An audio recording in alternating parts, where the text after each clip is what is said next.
기본기 수업입니다. 지난주까지 세 가지 법경과 관련해서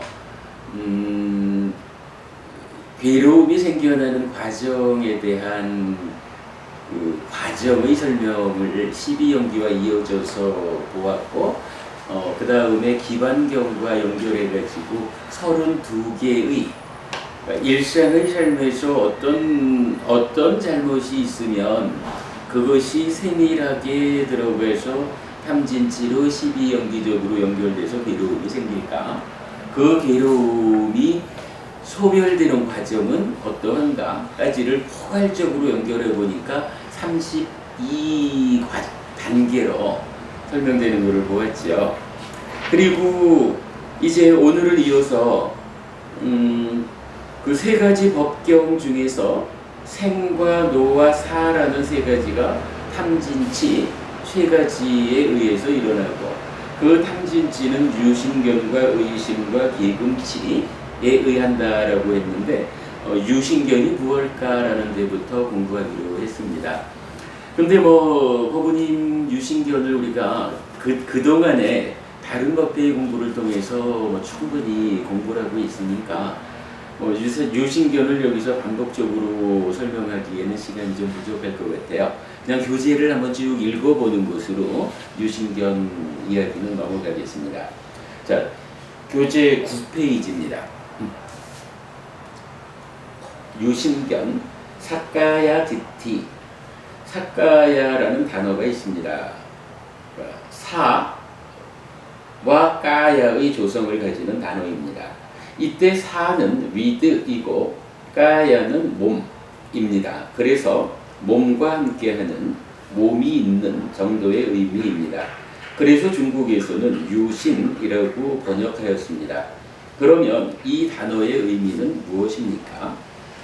자기 존재경, 교리문답의 작은 경 등은 오치온, 즉 색치온, 수치온, 상치온, 행치온, 식치온, 색수상행식 오온에 집착한 거, 이거죠. 오치온이 바로 그것이라고 하는데, 오온에 대한 집착 상태를 의미합니다. 그래서 오치온이라는 것은 색수상행식 오온 더하기 집착, 취, 이렇게 표시가 되죠. 즉 오온이라는 요소와 취라는 두 가지 요소로 구성된 것, 즉 두 가지 요소를 조건으로 생겨난 것입니다. 근데 이렇게 조건에 의해서 생겨났다라고 하는 것은 요거 생겨나는 과정, 원리 이러면 무상 이렇게 말할 거고, 또는 연기 이렇게 말할 거고, 그렇게 조건에 의해서 생겨난 것, 요걸 말할 때 무아 이렇게 말하는 거죠. 본질적이지 않다. 한편 식오는 마음입니다. 그리고 색수상행 네 가지 온은 명색인 것으로 이해되는데, 몸과 몸에 종속된 것들입니다. 그렇다면 오치온인 사까야는 마음, 식이 몸과 몸에 종속된 것들, 명색과 함께하는 가운데 집착된 존재 상태이고, 이것이 바로 중생으로서의 자기 존재, 즉 나를 말하는 것입니다. 여기서 우리가 그 사까야라는 단어,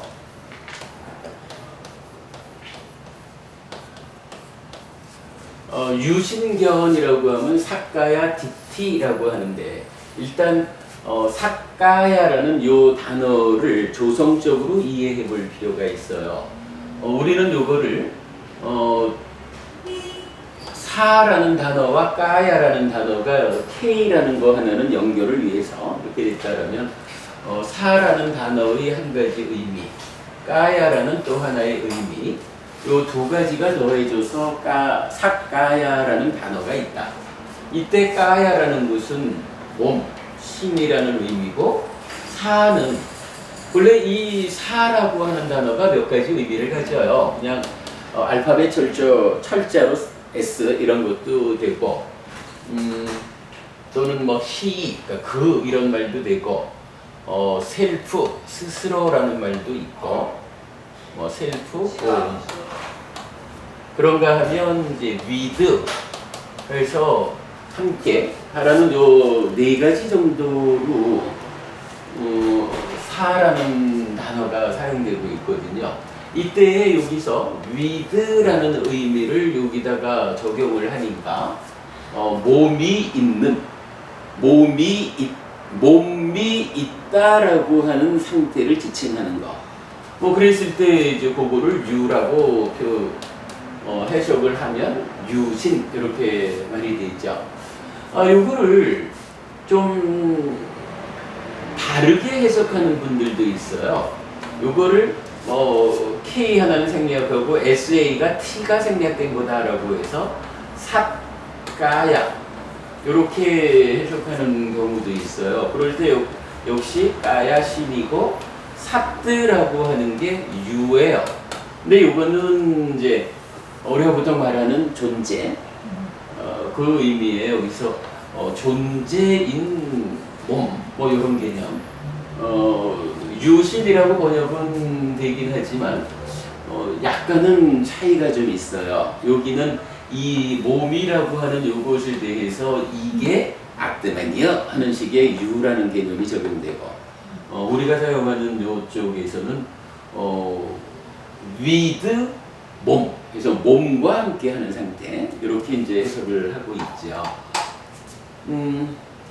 유신 삿가야라는 데 대해서 기본적으로 이걸 좀 보고요. 좀 더 읽어보겠습니다. 이 정의는 중요합니다. 자기 존재, 즉 나를 말하는 삿가야는 몸과 함께하는 존재라는 것입니다. 자기 존재로서의 삶은 욕계 중생이든 색계 중생이든 무색계 중생이든 몸과 함께하는 특징을 가진다는 것인데 자기 존재로서의 나에 대한 가장 중요한 특징입니다. 바로 이 특징 위에서 몸과 마음의 생존기간의 불균형이 초래하는 죽고 다시 태어남의 과정으로 윤회가 설명되는데 놓쳐서는 안 되는 삶의 현실입니다. 이에 따르면 무색계 알파다뚜는 색이 없는 수상행의 사온의 존재라는 주장은 설득력을 잃습니다. 내 삶의 현실에 대한 바른 이해는 괴로움의 문제를 해결하기 위한 토대가 됩니다. 바르게 알아야 할 것입니다. 그러니까 삿가야라는 우리가 말하는 중생인 나, 자기 존재, 오치원 이렇게 정의되는 요 말이 with 몸 이래서 몸과 함께하는 상태를 지칭하는 것이다. 그러한 존재 상태다. 이렇게 이해가 된다면 나는 누구냐? 색술상인지 오온에 집착된 상태인 오치원입니다. 라고 경전이 정의해주는 그대로와 부합을 해요. 그래서 욕계, 색계, 무색계의 중생세간으로의 삼계 여기에 태어나서 살아가는 모든 존재는 몸과 함께하는 근본적인 특징을 가지는구나. 그러기 때문에 욕계도 색계도 무색계도 어디에 태어나 살든지 우리 눈에 그러니까 인간 눈에 보이든 보이지 않든 자기대로의 몸과 함께하는 상태이구나. 누가 몸과 함께하죠? 마음이 함께하겠죠. 그 의미. 요게 with라는 의미로 you라고 보는 경우하고 몸 자체를 실체요? 이렇게 보는 거하고 좀 다른 차이가 있는 거예요. 하여간 그 중생의 특성을 몸을 가진 존재라고 이해하는 것이 이러한 이해의 가장 근본인 것 같습니다. 그런데 사자경은 삿가야를 무상하고 불안정하고 영원하지 않은 것 무아라고 말합니다. 또한 여섯에 대한 경은 육내입처, 육외입처, 육식, 육척, 수, 애에 대하여 이거는 우리가 그림 그리지 않아도 그려지는 거죠. 내입처부터 쭉 전개되는 삶의 메커니즘에 대해서 이것은 나의 것이다, 이것은 나다, 이것은 나의 자아다라고 관찰할 때 생겨나고 이것은 나의 것이 아니다, 이것은 내가 아니다. 이것은 나의 자아가 아니다라고 관찰할 때 소멸한다고 알려줍니다. 요건 뭔가요? 이러한 사까야라고 하는 몸과 함께하는 특징을 가지는 중생으로의 자기 존재, 요것이 이것이 나다, 이것은 나의 것이다, 이것이 나다, 이것이 나의 자아다 라고 하는, 지금 여기에서는 존재에 대한 관찰 방법 탐 이렇게 표현을 했는데, 사실은 어저께 사성제 어폐를 통해서 우리가 요거 수정을 했죠. 사실은 요게 뭔가요? 견해다라는 걸 보았죠. 근데 이러한 견해, 내가 살아가는 데 있어서 만어의 행위에 속하는 간탐진의 사견, 이 견해에 내 거요, 나요, 나의 자요, 요런 내용이 다 견해로 자리를 하면 그게 사까야, 즉 중생으로의 우리 삶인 것이다, 이렇게 말해주는 거겠죠. 그러한 견해가 제거되면, 그래서 이것이 내 것이 아니다, 이게 나가 아니다, 나의 자아가 아니다라고 그런 견해, 그런 관찰, 그렇게 볼 수 있을 때 사까야는 소멸한다. 그리고 어제같이 보았지만 견해라는 말의 의미는 뭔가요? 견해는 행위에서 씨앗에 해당하죠. 그러니까 견해가 이러한 견해다라고 할 때는 그러한 견해를 씨앗으로 만어의 행위인 사유를 싹 띄우고 몸과 말의 행위로 무럭무럭 자라나서 견해가 어떠냐에 따라서 괴로움 또는 행복을 열매 맺는다, 이렇게 보았죠. 그러니까 지금 요런 견해가 있으면 생겨나고 이런 견해가 없으면 소멸한다 라는 부분을 단순히 견해 자체로 볼 게 아니라 그런 포괄적인 의미로서 보아줘야 하겠죠. 한편 교리문답의 작은 경은 1. 사까야는 오치온이다. 이건 자기 존재가 무엇이요? 오치온입니다. 이렇게 알려주는 거고요. 사까야 사무다요. 사까야의 일어남은 무엇입니까? 가래입니다. 이건 뭔가요? 고집멸도 사성제에서 고성제가 있고 고집성제가 있죠. 이때 고성제는 대표적으로 말하면 오치온이죠. 그리고 고집성제는 가래잖아요. 그런데 고성제가 오치온이다라는 얘기는 오치온이 그 사까야다라는 말에서 고성제라는 것은 따지면 사까야에 대한 성제다, 진리다, 이렇게 대체해서 볼 수 있죠. 고라고 하는 것이 오치온이고 오치온이 곧 사까야니까. 그래서 오치온고라고. 그렇죠. 그렇다면 고집, 괴로움의 일어남이다, 괴로움의 원인이다 라고 말하는 것은 그대로 괴로움이 결국 사까야니까 사까야의 일어남이다, 사까야의 원인이다, 이렇게 말할 수가 있다는 거죠. 그러니까 여기서는 사까야가 오치온인데 사까야 사무다요, 사까야의 일어남은 가래다, 이렇게 말해주는 거죠. 그런 연결관계 이해하기로 하고요. 그 다음에 마찬가지 사까야 니로다, 사까야의 소멸이 있어요. 그럼 고멸성제하고 동일한 얘기가 되겠죠. 그래서 가래가 소멸하는 거, 이렇게 나타나고요. 마찬가지 사까야 니로다 가미니 빠티빠다, 사까야의 소멸로 이르는 길걸음, 요거는 고집성, 고멸도성제와 같은 거죠. 그래서 마찬가지 8점과, 그러니까 고집멸도 사성제 중에 결국 그 고라고 하는 것이 누구의 몫이냐? 중생이 되어서 살아가는 욕계, 색계, 무색계를 살아가는 자기 존재, 즉 사까야의 몫이다, 요 얘기죠. 그러니까 고집멸도 사성제가 그대로 고만 사까야 유신으로 대체를 해서 중생이라는 이름으로 대체를 하면 사까야의 집멸도, 이렇게 설명되는 거죠. 교리문답의 작은 경에서 그걸 말해주는 겁니다. 자, 라고 말합니다. 그렇다면 이것은 나의 것이다, 이것은 나다, 이것은 나의 자아다 라는 관찰은 가래를 일어나게 하고, 이것은 나의 것이 아니다. 이것은 내가 아니다. 이것은 나의 자아가 아니다. 라는 관찰은 가래를 소멸하게 한다는 것을 알 수 있습니다.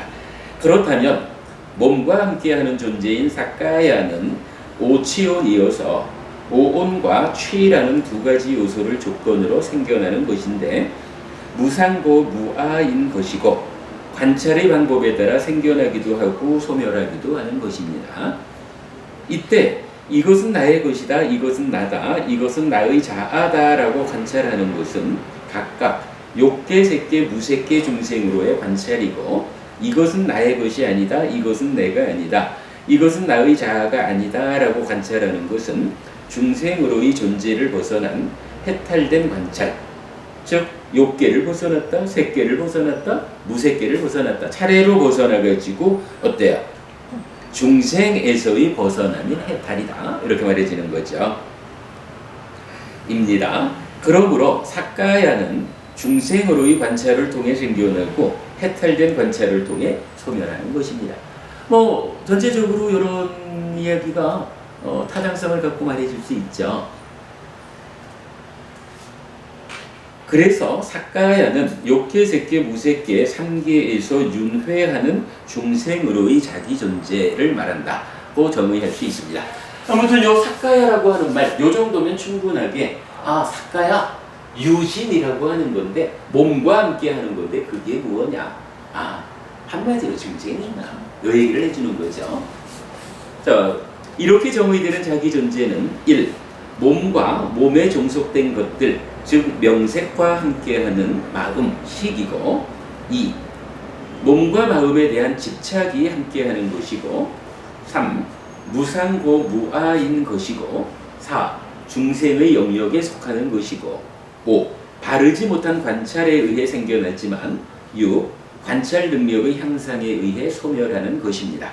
이것이 자기 존재, 즉 나라고 번역되는 사까야입니다. 여기서 그럼 계속 이제 반복되는 이야기지만 이거 하나는 또 주목해야 되겠죠. 이 사까야, 달리 말하면 중생인 나라는 이 존재는 이 존재가 어떻게 생겨날까 하면 여러 가지로 말할 수 있겠지만 결국은 세상을 어떻게 봅니까? 세상을 어떻게 보고 존재를 어떻게 봅니까? 본다는 것이 그 밑에부터 들어가면 결국은 어떠한 내적 경향, 무상고 부와 부정이라는 치유된 사실인 경향성을 가지고 삶에 참여합니까? 상나가정이라는 병든 오해 상태의 경향을 가지고 삶에 참여합니까? 그것이 찢다를 물들였습니까? 물들이지 않았습니까? 그것이 만호의 영역까지 올라와서 견해를 물들였습니까? 물들이지 않았습니까? 견해가 물들어가지고 물든 견해를 씨앗으로 사유가, 그러니까 만호의 행위가 물든 채로 싹터가지고 몸과 말의 행위로 물든 채로 무럭무럭 자라나서 괴로움이란 결과를 열매 맺을 겁니까? 물들지 않은 견해가 물들지 않은 사유로 싹 튀어서 몸과 말의 행위로 물들지 않게 무럭무럭 자라나서 행복이란 열매를 맺을 것입니까? 그런 이야기가 되는 거죠. 관찰이라는 것을 그냥 본다 이렇게 한마디로 볼 게 아니라 사실은 이 부분에 써먹기 위해서 우리가 사성제법회에서 지금 알고 본다라는 부분을 공부하고 있는 거죠. 번뇌를 부수는 일이 누구한테 가능하다고요? 아는 자, 보는 자에게. 그때 본다는 게 뭐라고요? 요 공부 우리가 지금 하고 있는 거죠.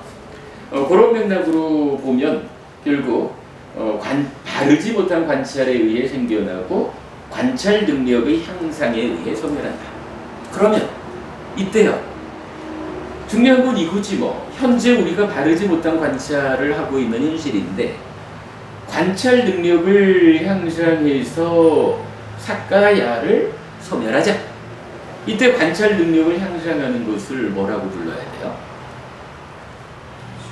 그죠? 관찰 능력을 향상하는 과정을 수행 이렇게 하는 거예요. 이게 쉽게 보면 그런 거지 뭐. 사념조 수행을 해서 바른 삼매에 들면 이게 왜 바른 삼매라고요? 여실직연으로 이어지는 특별한 삼매이기 때문에 그렇잖아요. 여실직연이 뭐예요? 바로 있는 그대로 바른 지혜로서 보는 거. 그 앞에 아는 게 있고. 이런 거잖아. 그죠? 그러니까 수행이 관찰 능력을 향상하는 것이다. 향상된 관찰 능력 위에서 내적인 문제를 해결하고 해탈하는 것이다. 이런 이야기가 적절하죠. 그렇게 이해를 해보자고요. 그 다음에 한편 유신견이란 견해가 있습니다. 유신의 견해입니다. 이 얘기예요.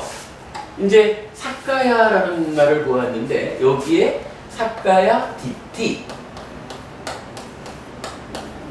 요거 이건 뭐 보다라는 말의 한 형태죠. 그래서 견해거든. 견해예요. 사카야 디티. 그래서 유신의 견해에 의해 가지고 유신견 부르는 거거든요. 요걸 놓고 우리가 좀 하나 볼 게 있어요. 유신의 견해입니다. 오치온인 유신을 보는 견해라는 의미입니다. 그런데 유신견의 중심 개념은 유신에 있지 않고 견해에 있다고 이해해야 합니다. 이런 이야기예요. 유신견 이러니까 유신이라는 게 무엇일까? 요것에 의해서, 그러니까 요것에 의한 견해, 이렇게 우리가 생각할 수 있어요. 근데 제가 지금 보는 것은 유신이라고 하는 것은 요건 한마디로 이게 중생이야. 그죠? 이건 그냥 중생이지 이게 뭐 좋다 나쁘다 뭐 잘했다 못했다 이게 아닌 거라. 다만 이런 중생을 어떻게 보느냐? 바르지 못하게 볼까? 아니면 바르게 볼까? 중생이라고 하는 요거를 중생이라는 것은 무상고 무아부정이라고 하는 사실에 부합하지 못하는 삶을 살아가는 자기 존재를 말하는 겁니다. 이렇게 보면 별 문제가 없어요. 그죠? 그래가지고 그러므로 사실에 부합한 삶을 실현해야겠습니다. 어떻게? 관찰 능력을 향상해서, 즉 수행을 통해서. 뭐 이렇게 보면 별 문제가 없는 말이라 이게. 그런데 요거를 중생이라고 하는 요 단어를 만약에 보는데 어떻게 보느냐? 바르게 보지 못해가지고 이 사카야라고 하는 중생인 요것을 그야말로 나의 자아여, 이게 나 자신이여, 뭐 이렇게 보면 어떻게 돼요? 요거는 사실과 부합하지 않는 잘못되게 세상을 보는 거죠. 달리 말하면 사실과의 괴리, 이렇게 말하는 거잖아요. 사실과 괴리된 삶은 어떤 결과를 가져와요? 괴로움을 만들잖아. 그죠? 요런 입장으로 유신견을 좀 보아야겠다라는 것을 말하는데, 자, 읽어보겠습니다. 그런데 유신견의 중심 개념은 유신에 있지 않고 견에 있다고 이해해야 합니다. 중생들은 무명 위에서 모든 것을 보기 때문에 나에 대해서도 상나 가정의 존재로 오해합니다. 그냥 나 이렇게 요거 무상한 존재야 라고 사실에 부합하게 보면 그것으로 인해서 문제가 해결이 돼요.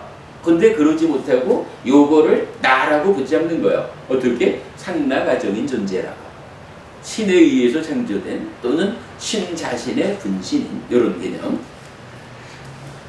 단지 이것입니다. 오치온인 나, 자기 존재를 지칭하는 사카야에 대해 무명 때문에 상나 가정의 존재인 것으로 보는 잘못된 견해입니다.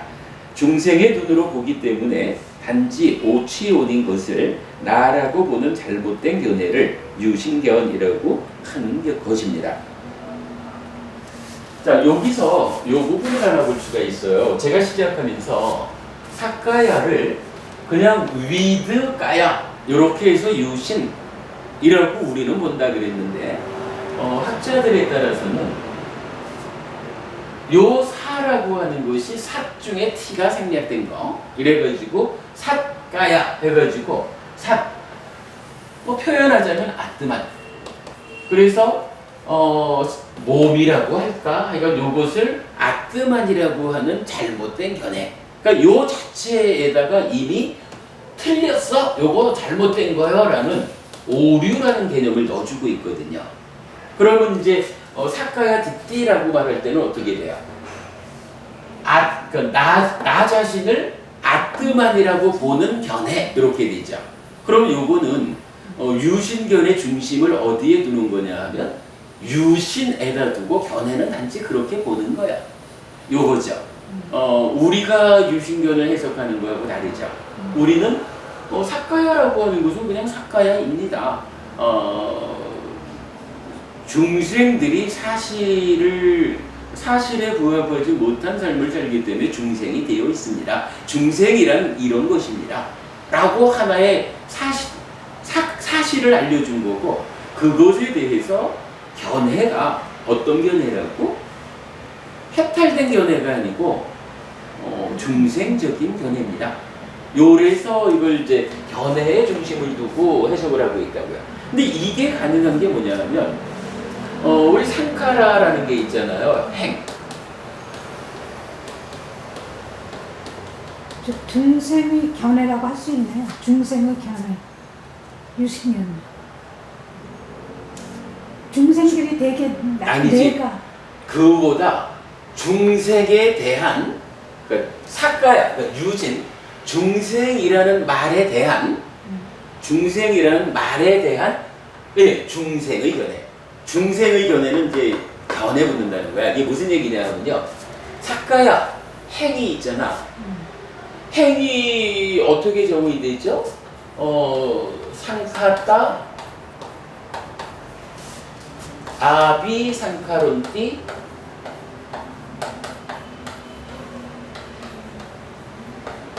이렇게 된단 말이에요. 요게 뭐냐 하면 상카따, 번뇌의 영향 위에서, 유비잖아요, 이거. 번뇌의 영향 위에서 형성하는 것이다. 이 의미란 말이에요. 그렇기 때문에 어찌 보면 색수상행식 이럴 때 행이라고 하는 게 꼭 중생과 연관해서 이해할 필요가 없지 않습니까? 이렇게 말할 수도 있고. 그래서 사람들에 따라서는 업이라고 하는 것은 이건 항상 문제가 있는 거고 상카라 행은 문제 없는 상황도 포함한다. 이렇게 말하는 사람도 있는데 사실은 정의에 의하면 상카라라는 말 자체가 뭐냐 하면 상카따 위에서, 즉 번뇌의 영향 위에서, 달리 말하면 무명이라고 하는 중생의 영역에서 어떤 행위를 통해 가지고 결과를 만드는 요거를 상카라라고 하잖아요. 사실은 견해라고 하는 요것도 이 견해가 지금 누구의 견해를 말하는 거냐 하면, 그러니까 견해가 그냥 견해면 되는데 요 견해가 상카라, 신구의 상카라, 그러니까 몸과 말과 만호의 형성작용 중에 만호의 형성작용 중에 견해가 있는 거잖아요. 그러니까 이 견해가 일반적으로 유신견 이래가지고 유신이라는 견해 이럴 때는 이게 누구냐 하면 상카따, 번뇌의 영향 위에서 행위하는, 번뇌의 영향 위에서 이루어지는 만호의 행위, 이렇게 봐야 되는 거라. 이 디띠라는 단어를. 그래가지고 유신이라는 이 자체는 중성적이야. 그냥 몸과 함께 하는 것으로의 중생, 요거거든. 요거를 몸과 함께 하는 것으로의 중생은 상나가정이라는 오해 때문에 생겨나는 것이다 라고 그냥 그대로 의미를 보완해오면 괜찮아. 그런데 어떻게 보느냐 하면 번뇌의 영향 위에서 상카라의 일부러 요렇게 보기 때문에 유신견이라는 게 문제를 일으키잖아. 그래서 유신견이 대표적으로 어디에 나타나요?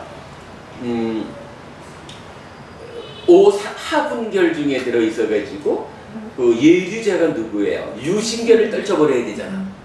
이게 그냥 견해 자체라면, 그냥 중성적인 견해 자체라면 중생이라는 견해 해가지고 중생이 뭔지 아는 그거를 버릴 이유는 없는 거야. 근데 문제는 중생이라는 이 견해가 바르지 못한 견해이기 때문에 요거를 떼어내고 예비자를 가는 거잖아요. 이럴 때 이 견해라는 말이 유신이라는 요 말 때문에 잘못된 견해냐? 그거 아니라는 거지. 이 견해라는 말 자체가 번뇌의 영향 위에서 이루어지는 그러한 견해이기 때문에 요걸 버리고 예비자로 간다.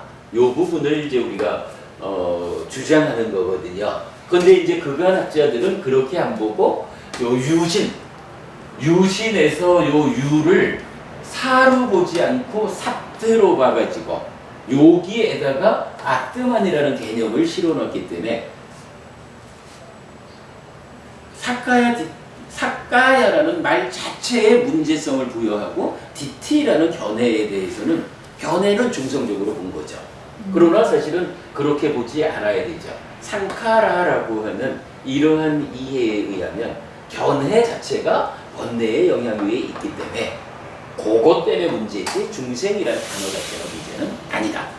그 부분. 뭐 일단 그렇게 넘어가겠습니다.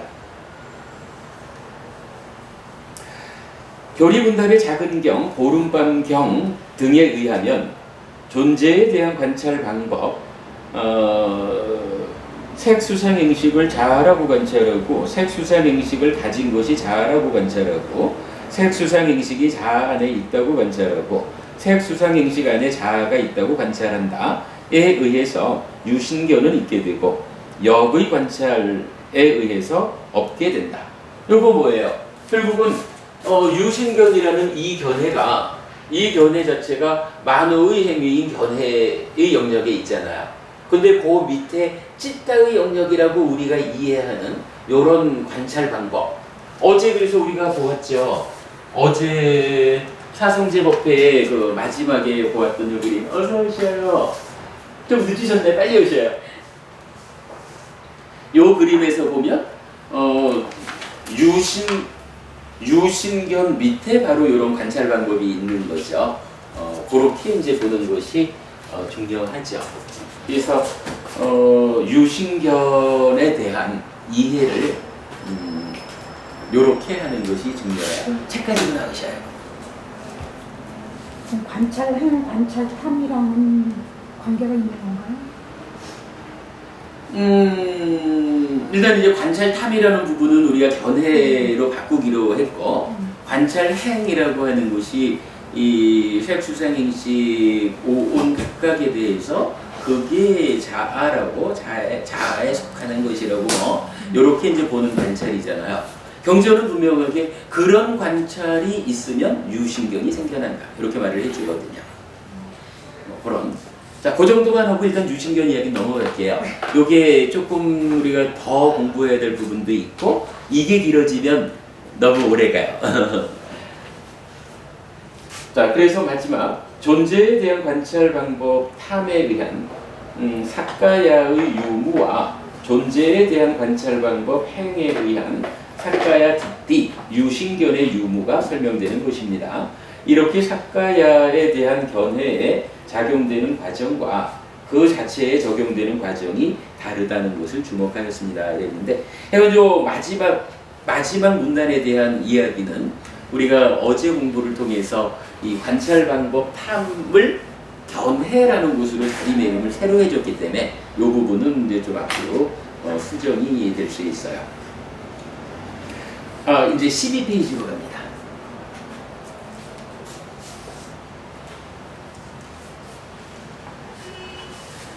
자, 12페이지 가면 나는 누구인가 라는 주제가 있어요.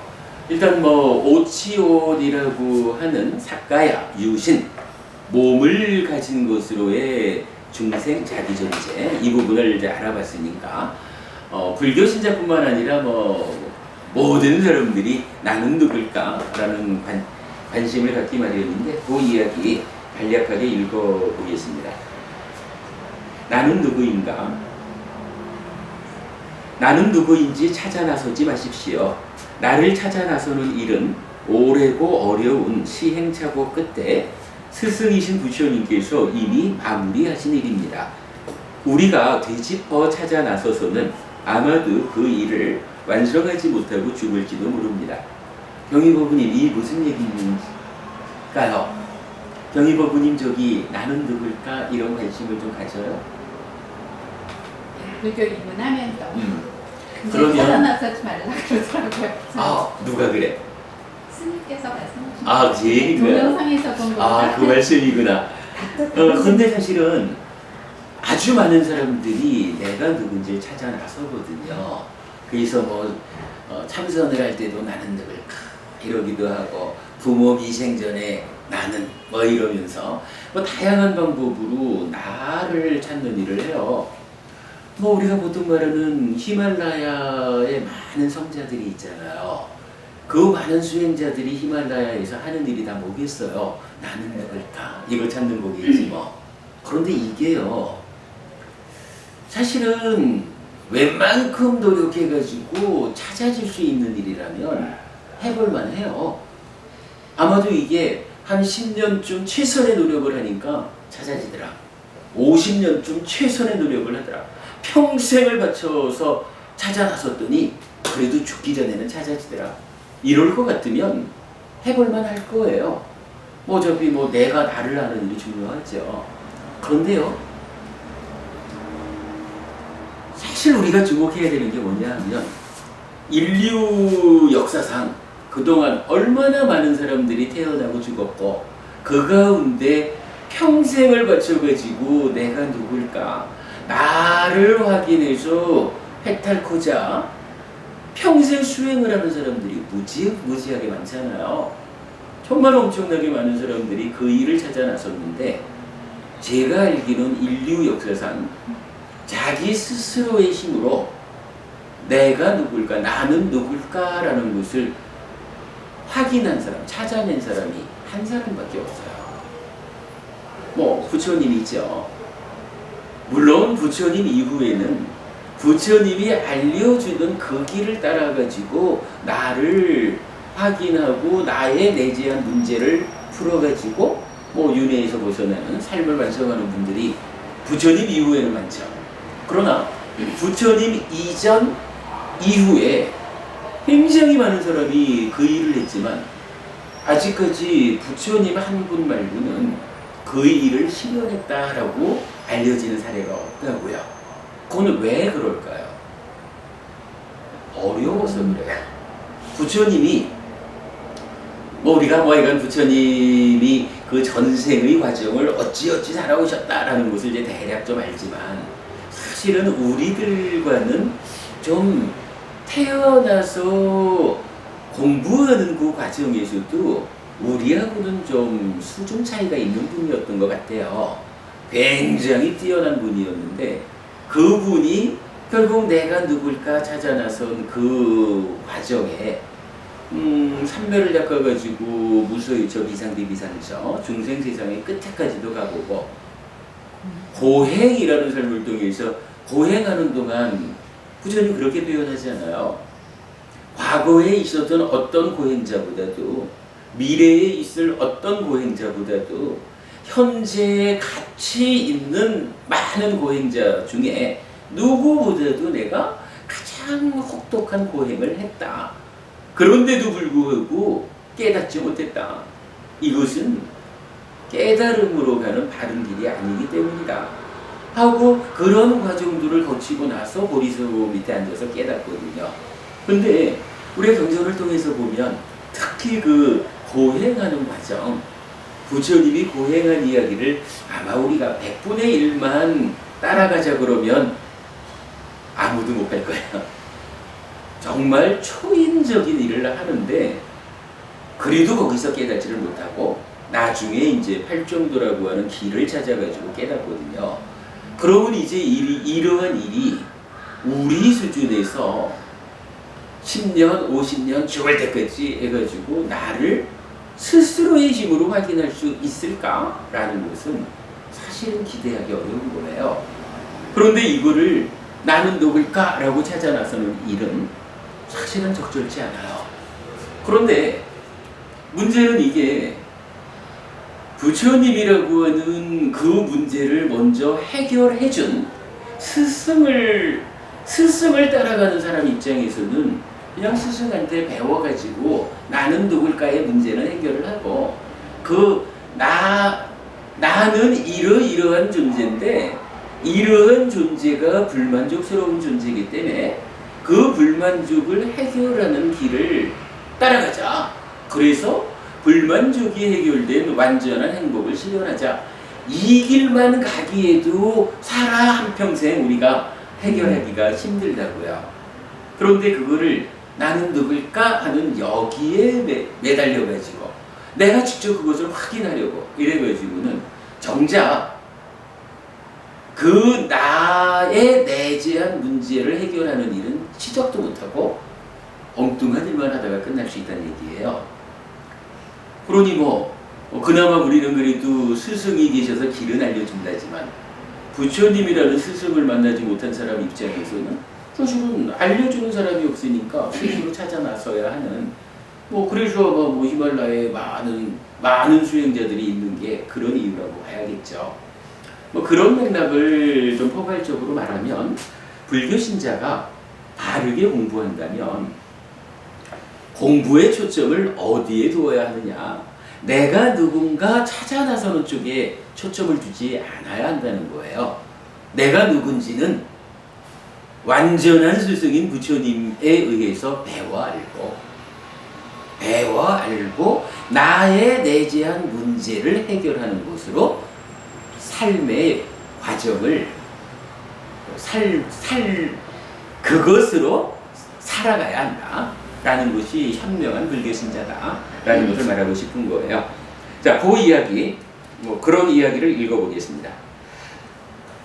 나는 누구인지 찾아 나서지 마십시오. 나를 찾아 나서는 일은 오래고 어려운 시행착오 끝에 스승이신 부처님께서 이미 마무리하신 일입니다. 우리가 되짚어 찾아 나서서는 아마도 그 일을 완성하지 못하고 죽을지도 모릅니다.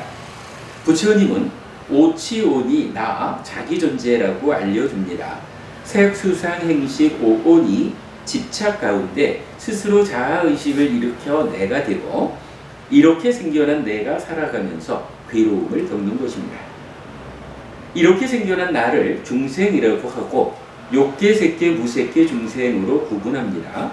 마음과 몸 그리고 몸 밖의 것으로 구성되는 세상에서 마음과 몸을 나라고 집착하면 색계, 몸에 대한 집착은 초월하였지만 마음에 대한 나의 자아라는 집착에 묶여 있으면 무색계, 그리고 몸 밖의 것에 대해 내 것이라고 집착하면 욕계입니다. 오치오는 내가 스스로의 집착 정도에 따라 이런 세상을 만들어 이런 중생으로 살아가는 것입니다. 나에 대한 가장 명확한 정의예요. 부처님이 이렇게 알려주는 거예요. 그러고 보면 무색계와 색계는 존재의 영역입니다. 반면에 욕계는 소유의 영역입니다. 실제로 경전에서는 욕계, 색계, 무색계의 3계를 존재의 영역 유와 소유의 영역 욕으로 나누어 설해진 경우를 종종 볼 수 있습니다. 박스 쳐드렸어요. 중생 세상 3계는 욕계, 색계, 무색계인데 이것은 존재의 영역, 존재의 삶인 유, 소유의 영역, 소유의 삶인 욕, 이렇게 설명이 되죠. 나는 누구일까요? 부처님께서는 이렇게 소상히 나를 설명해 줍니다. 그렇다면 제자인 우리는 그런 것이 나인 줄 가르쳐 주신 그대로 배워 알아야 합니다. 아는 그대로 실천하여 존재로서의 불만족이 소멸된 삶을 실현해야 합니다. 이렇게 배워 알고 실현하는 삶이 불자의 삶입니다. 내가 누구인지 이미 알고 출발하는 것입니다. 이거 중요한 표현이죠. 내가 누구인지 이미 알고 출발하는 것입니다. 이것이 배우지 못한 사람들은 접근하지 못하는 불자들만의 특별한 권리입니다. 그 앞에 단락에서 말한 부분, 우리가 공부에 참 중심에 두는 거죠. 가르쳐 주신 그대로 배워 알아야 하죠. 그래서 불교 공부 배워서 아는 거고, 아는 것을 실천해서 실현하는 거. 이럴 때 배워 아는 거, 아는 그대로 실천하여 존재로서의 불만족이 소멸된 삶을 실현해야 하는 것. 그럼 분명한 거예요. 나는 누굴까라고 죽을 때까지 매달려도 해결하지 못하는 그 문제를 붙잡고 있을 것이냐? 그거는 그대로 부처님한테서 스승 잘 둔 덕에 배워 아는 걸로 간단하게 넘어갔고, 이제부터는 그걸 실천해서 그러한 불만족이 소멸한 그러한 삶을 실현하는 것으로 내 삶의 영역을 잡을 것이냐. 이거 참 중요한 거예요. 그걸 말하는 게 내가 누구인지 이미 알고 출발하는 거, 이렇게 말하는 거죠. 이렇게 배워 알고 실현하는 삶을 추구하는 것을 믿음이라고 합니다. 경은 삶의 향상을 위한 기능, 5근 중 맨 처음을 믿음으로 지시하는데 열애의 깨달음을 믿는 것입니다. 즉 부처님은 완전한 깨달음을 성취하셨고, 부처님의 가르침은 사실, 삶의 현실이어서 나의 삶을 고멸, 즉 행복으로 이끈다고 받아들이는 것입니다. 그럴 때 가르쳐 주신 그대로 배워 알고 실현하는 삶을 살 수 있게 되는 것입니다. 불자라면 믿음을 가져야 합니다. 제가 그때마다 강조하는 겁니다. 불교 신자가 부처님이 누구라고요? 완전한 깨달음을 실현하신 분입니다. 그래서 부처님 가르침은 완전한 가르침입니다. 우리가 가르침을 왜곡 없이 가르침 그대로 배워가지고 실현하기만 하면 우리에게도 바로 완전한 스승, 완전한 깨달음을 실현한 그분이 완전함을 드러내준 그 가르침에 의해서 나도 그분을 뒤따라가게 되는 것입니다. 나도 그러한 삶을 살겠습니다. 이게 불교 신자가 믿음을 가졌다라고 말하는 거고, 이러한 삶을 사는 것이 사실은 불교 신자거든요. 나는 누굴까라고 하는 이 하나의 주제에서 결국 우리가 불교 신자가 어떠한 그러니까 신앙 생활을 해야 합니까? 내가 누군지 부처님께서 많은 시행착오 끝에 확인하신 그것을 나도 뒤따라 똑같은 시행착오를 거쳐가지고 확인하리라 라는 어리석은 불자의 삶을 살 것이냐. 알려주신 그대로 배워 알아가지고 이제부터 나는 실천해서 실현할 것입니다 라는 현명한 불자가 될 것이냐. 공부 잘하는 사람 내 차이예요. 분명한 거. 이건 생각해보면 당연하죠. 사람들이 이런 부분을 잘 생각 안 해보고 그냥 나는 누굴까 이렇게 시작을 해서 그렇지, 조금만 생각해보면 부처님이 누굴까 라는 데 대한 공부를 요만큼만 하면 우리가 알 수 있는 불교 신자로서의 올바른 삶이죠. 자, 다음입니다. 나의 삶은 언제부터 시작되었을까? 나는 누구냐라고 했을 때 이렇게 오치온 이랬거든요. 이러한 오치온인 나의 삶은 언제부터 시작되었을까? 시작을 알지 못한 상류따의 여러 경들은 비구들이요, 그 시작을 알 수 없는 것이 바로 윤회다. 무명에 덮이고 가래에 묶여서 치달리고 윤회하는 중생들에게 처음 시작점은 결코 드러나지 않는다 라고 합니다. 그러니 나의 삶이 언제부터 시작되었는지도 알 수 없습니다. 그렇죠. 윤회라는 게 뭐예요? 윤회, 내가 살아가는 거잖아요. 몸 죽어도 마음이 따라 죽지 못해서 또 다른 몸과 만나서 이어 살아가는 게 윤회란 말이에요. 윤회의 시작을 알 수 없다라는 이야기는 뭐예요? 어쨌든 최초 상태의 마음이라는 것이 중생으로의 상태가 되어가지고 몸과 함께한 그 출발점을 말하는 거잖아요. 그러니까 그게 뭐예요? 나의 삶의 시작점이 거긴 거예요. 그러니까 나는 언제부터 살았을까? 내가 누군지는 알겠는데 이 내가 언제부터 살기 시작했을까? 하는 요거는 부처님 말씀에 의하면 중생들한테는 알려지지 않아요. 드러나지 않아. 왜 드러나지 않죠? 무명에 눕히고 가래에 묶여서 라는 거죠. 나의 삶의 시작이 바로 내가 윤회하게 된 그 시작점이기 때문입니다. 나의 삶의 시작, 즉 윤회의 처음 시작점을 알고자 한다면 한 가지 방법이 있습니다. 무명과 가래로부터 벗어나고 풀려나는 방법입니다. 무명을 방법입니다. 그리고 가래로부터 풀려나는 방법은 사마타로, 무명을 벗겨내는 방법은 밑바사나로 제시됩니다. 9차제정, 초선부터 삼수멸까지 9단계의 산매를 토대로 하는 여실직연 이후에 이어지는 두 가지 방법입니다. 요건 뭐 우리 간단히 보고 갈까요?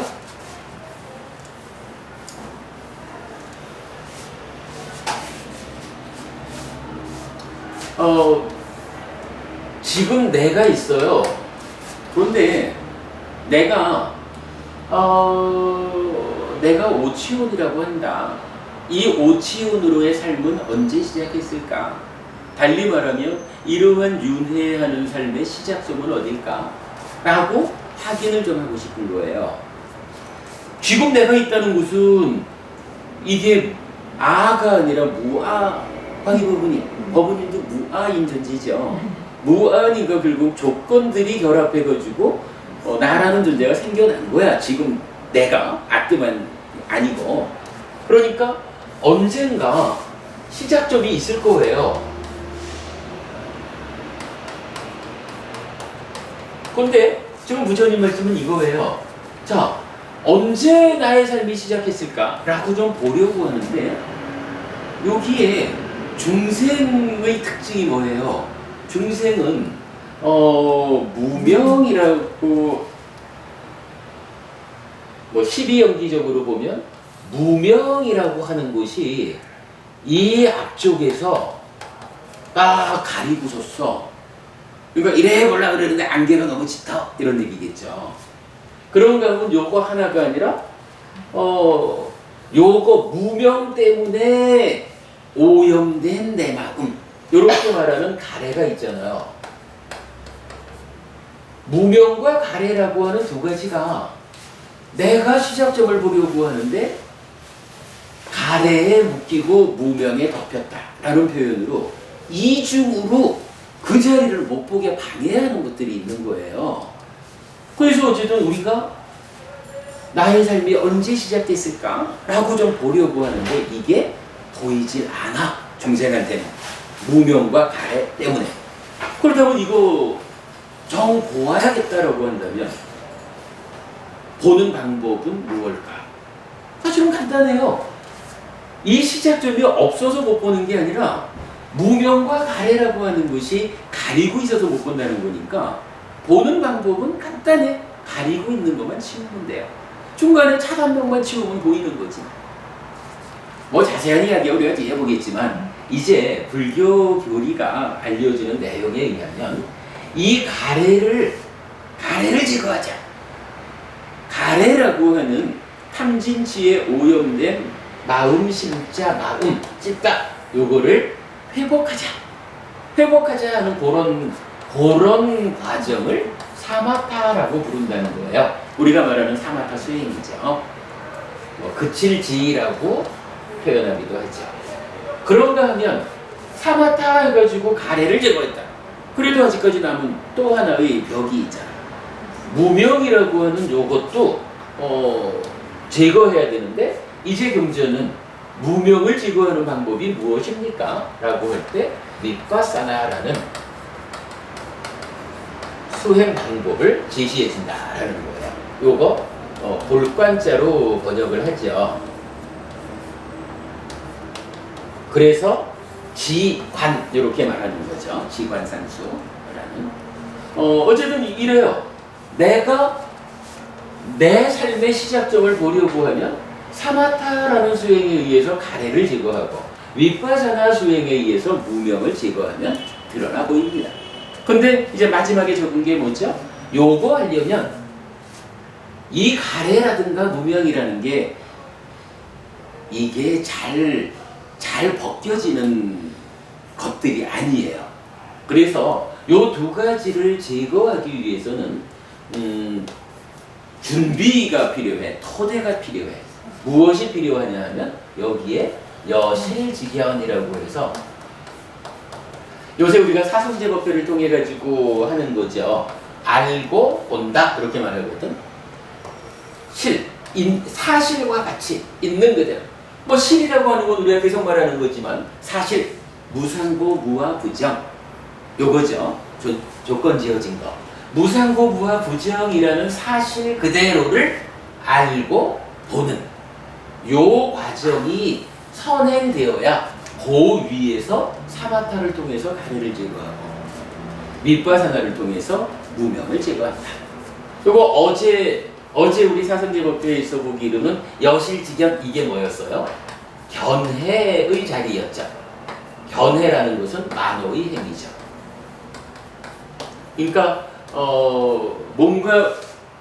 몸과 함께하는 마음의 영역인 만호의 자리에서 견해가 바라지면, 즉 알고 보는 일이 사실 그대로가 되면 그 위에서 사마타 위파사나가 진행된다. 그리고 바로 이 여실직연을 하려면 이제 또다시 토대가 되는 게 뭐예요? 예, 여기서 구차재정이라고 해서 초선부터 상수멸까지 9단계의 삼매가 나오는 거죠. 그래서 경전은 늘 말하기를 뭐예요? 삼매에 들면 삼매를 닦는 수행자가 여실직연한다. 이렇게 말하고, 이 삼매도 그냥 아무 삼매는 아니죠. 이제 8정도가 바른 삼매를 말할 때 바로 이렇게 삼매 중에서 여실직연으로 이어지는 이러한 삼매가, 이런 특별한 삼매가 바른 삼매입니다. 그렇게 말해주고, 이 특별한 삼매가 성취되기 위해서는 특별한 필수품이 있습니다. 그래서 정견부터 정념까지, 정견, 정사유, 정어, 정업, 정명, 정정진, 정염이라는 8정도의 앞에 7 과정을 어떻게 해요? 바로 특별한 삼매를 만들기 위한 특별한 과정입니다. 이래서 필수품이라고 부르고, 그 7가지 필수품을 갖춘 삼매가 8정도가 말하는 바른 삼매고, 이 바른 삼매를 닦아가는, 경전이 이제 삼매를 닦고 많이 행하면 이렇게 말하는 거죠. 이 삼매를 닦고 많이 행하면 여실직연하게 되고, 여실직연 위에서 사마타 윗바사나를 통해서 윤회의 시작점을, 나의 삶이 언제 시작했을까, 이것을 보게 된다. 나의 삶의 시작점을 본다는 것은 마찬가지 내 삶의 끝은 어딜까 하는 것도 보게 되죠. 삶의 끝이라는 건 뭐예요? 결국은 해탈하는 거죠.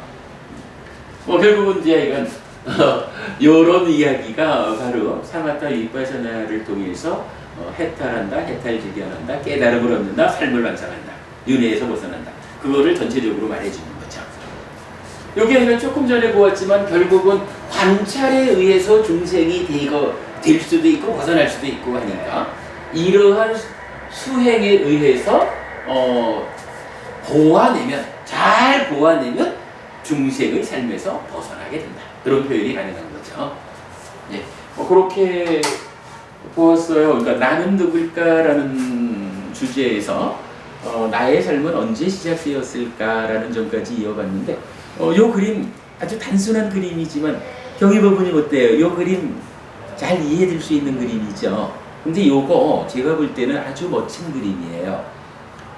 불교가 말하는 참 많은 주제에 대한 아주 간결한 답을 주는 그림이라. 이어보겠습니다. 마찬가지로 나의 삶은 언제까지 지속될까요? 무명과 가래를 모두 제거하여 무명과 가래의 연장선 상에서 작용하는 집착이 완전히 소멸하면 오치오는 더 이상 존재하지 않게 됩니다. 취가 소멸한 오온의 상태가 되면 더 이상 자기 존재이고 중생으로의 삶을 살아내야 하는 내가 아니기 때문입니다. 아라한의 성취라고 설명되는 이때까지가 나의 삶입니다. 아라한으로의 삶을 살다가 죽으면 다시는 태어나지 않습니다. 그러므로 늙고 죽어야 하는 불만족의 삶이 반복되지 않습니다. 윤회에서 벗어난 것입니다.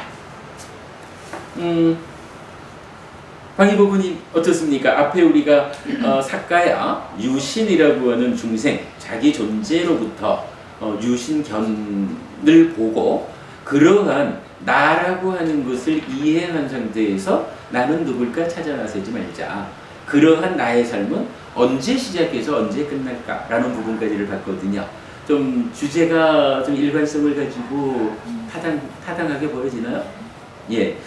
사실은 뭐 불교 공부를 하는데 그야말로 우리 교재가 말하는 기본을 차지하는 주제라고 생각합니다. 자, 이렇게 보고 저기요. 오늘 수행을 좀 쉽시다.